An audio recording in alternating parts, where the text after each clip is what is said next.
So what I'm going to do is I'm just going to flash back a little bit. So in 1991, I inherited $10,000. And at the time, I was in business school. And I had a marketing class, an entrepreneur class, a small business class. And I thought at that point, in that time of my life, I was ready to go into business. So I went out and I bought $10,000 worth of used shoes. Now, I know it sounds a little crazy, but if you ever go and buy a pair of shoes from like Nordstrom's, Macy's, Bloomingdale's, these really nice stores, it doesn't matter if you wear them for 6 months or you wear them for 2 days. They have return policies that will allow you basically to return anything. So something happens with those shoes other than them being destroyed. They sell them to people like me back then. So I would get a pair of maybe $350 pair of Cole Haans, and I'd pay like $5 for it, and then I would turn around and I would sell them for $25, $35. Make quite a bit of money. So my sales model was simple. I would go door to door. And as I was going door to door, it was mostly women that were home during the day, and I would tell them about my used shoes. And I would tell them, I can get you these $200-$300 pair of shoes. They'd be only about $25. They're great. They're all brand names. They probably came from Bloomingdale's. And they go, wow, that's amazing. What do I have to do? And I would say, well, come out with me to my van.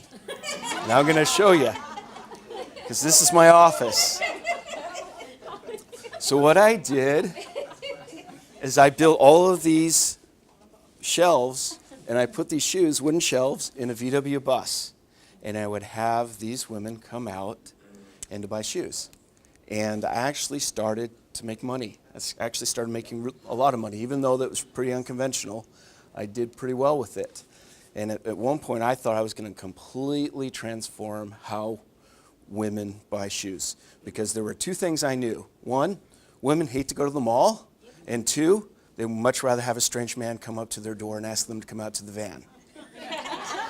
Those aren't true. But Ralph Lauren, he got his start by selling ties out of a trunk of a car in New York City. That's how he got started. So I thought I was going to do the same thing. But then I call it the hiccup moment. A movie came out. It's called Silence of the Lambs. Anybody remember that? Yeah. It's about a serial killer that goes around and invites women to come out to their van. Okay? I was doing the same thing. But despite that, I was still making, this is 1991, I was about 21, 22. I was making about $50 an hour, which was pretty good being that young. And I persevered. But the thing that I noticed is when I wasn't fishing, if I wasn't out there selling, I wasn't making any money. Sales weren't coming through.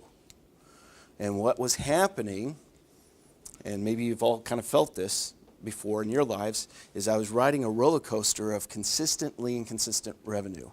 1 month I'd make $15,000. The next month I'd only make $2,000. Next month I'd make $5,000. Next month I'd make $100. And this is the thing that's most deadly to any kind of business, is consistently inconsistent sales revenues.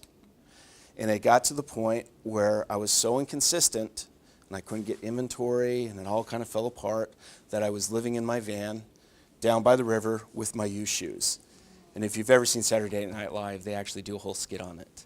There's Chris Farley plays a motivational speaker, and what qualifies him to be a motivational speaker is that he lives in a van down by the river. So anyway, I started to do some introspection on my little business venture nearly 30 years ago. And what I realized, and I came to the conclusion, is that we don't know what we don't know, and we don't even know that we don't know it.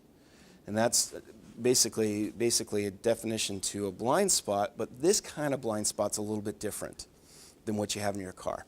Every time we get in our car, we know that there's something that possibly could be there that we don't know about. Does that make sense? That's why we look in the mirror, that's why we look over our shoulders. This kind of blind spot that I experienced, I had no idea. I thought just with a couple of college classes and with a little bit of capital, I could go out there and make millions of dollars, revolutionize a whole industry. It didn't work out that way. So as I was thinking this through, I came across a quote. There are three kinds of men. The one that learns by reading, the few that learn by observation, the rest of them have to pee on the electric fence themselves.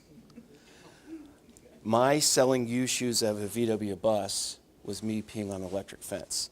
And you'll never hear that sentence ever again in your life. unless you come to my seminar, but pretty random. So what I did is I started to do research. I started to read. I would read as many as a book a week. I would do that for a whole year. I'd read a book a month. And I did that for about 25 years. And then I started to go to work at places that really had systems down. McDonald's is one place I went and worked. I know we can kind of argue whether McDonald's hamburgers all that great, but the one thing they know is they know systems and they know how to make money. And nobody sells more hamburgers than them.